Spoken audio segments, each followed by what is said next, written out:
सेवेचे बाळकडू. पहाट झाली होती. बाहेरचा पाऊस अजून थांबला नव्हता. रात्रीचा जोर तेवढा ओसरला होता. आश्रमातील प्रार्थना झाली. हातात फावडं आणि घमेलं घेऊन विनोबा सुरगावकडे निघाले. या वातावरणात विनोबांनी बाहेर पडू नये असे सर्व आश्रमवासियांना वाटत होते, परंतु विनोबांना अडवायचे सामर्थ्य यापैकी कोणातही नव्हते.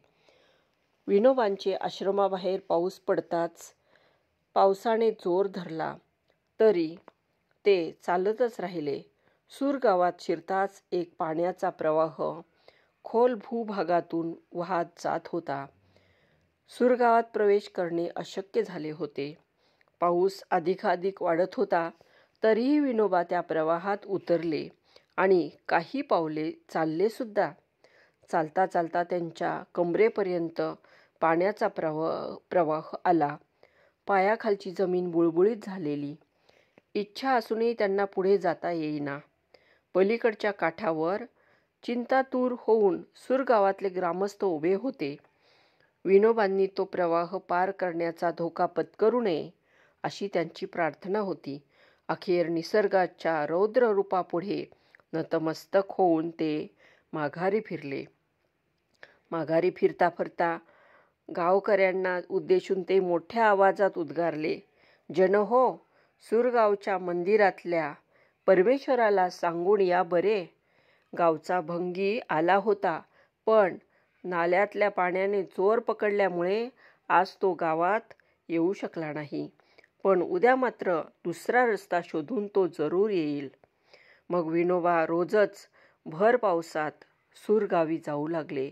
तेव्हा न राहून बाबाजी मोबेखे म्हणाले, "पाऊस आहे, रोज भिजत आहात. पाऊस थांबेत तोपर्यंत जाऊ नका. इतका शारीरिक त्रास सहन करून कुठवर हे काम करणार?"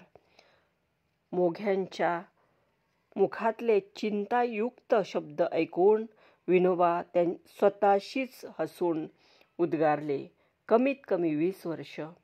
20 वर्षाचे प्रयोजन. तोवर काम करणारी नवीन पिढी तयार होऊन कामाला येईल. आणि मग दुसरं गाव."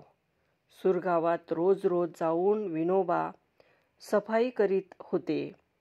कुणाला राग येत होता, कुणाला लाज वाटत होती.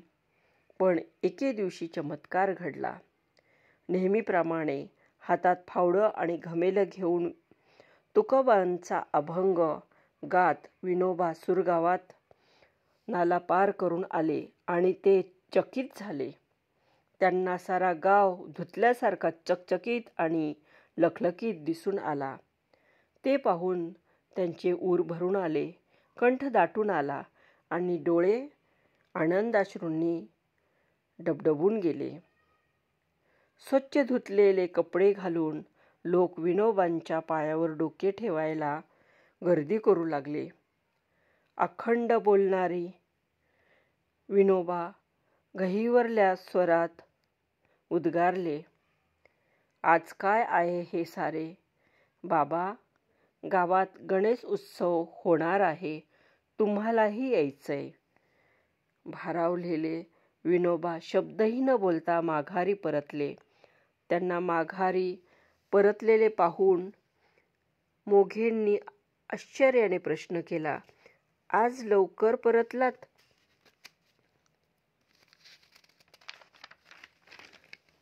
विनोबा कृतार्थतेने उद्गारले, "आज सूरगावात क्रांती झाली.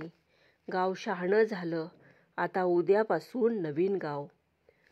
आज त्यांचा चेहरा प्रफुल्लित होता. त्यांच्या चेहऱ्यावर समाधानाचा आनंद ओसंडत होता. बोलता बोलता ते आपल्या कुटीत निघून गेले. कुटीचं दार त्यांनी आतून बंद केलं आणि अल्पावधीत त्यांचा आवाज ऐकू आला. ते मोठ्याने सामवेदातील ऋचा सुरेख आवाजात गात होते. आज कर्मयोगाचा एक पाठ त्यांनी सूरगावकरांना दिला होता. त्या आनंदात ते निमग्न होते. अहो, निरपेक्ष भावनेने जनसेवा करण्याचं व्रत त्यांनी आयुष्यभर चालवलं. अहो, निरपेक्ष भावनेनं जनसेवा करण्याचं व्रत त्यांनी आयुष्यभर चालवलं. त्याचं बाळकडू त्यांच्या आईने त्यांना त्यांच्या बालपणीच पाजलं होतं. हे सेवाकार्य हा त्याचाच परिपाक होता.